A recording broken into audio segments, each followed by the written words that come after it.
So guys, for the first step, you're going to head over to search and type in activation settings. Click on it, and now this will come up. And now once you're on this, you want to expand activation state. You want to click on the drop down. You should now be seeing all of this right here.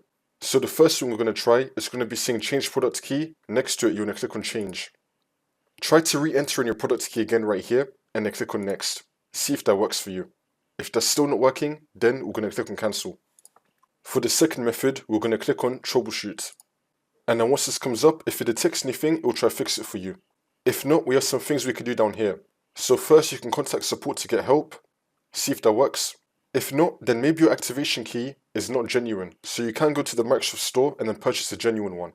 Also, if you changed your hardware recently, you want to click right here. I changed hardware on this device recently. You want to follow through the steps, and then hopefully this will fix your problem. And if that's still not working, just try doing a restart of your computer. Come back into Windows and then enter in your product key again. Now hopefully one of these methods will fix your problem.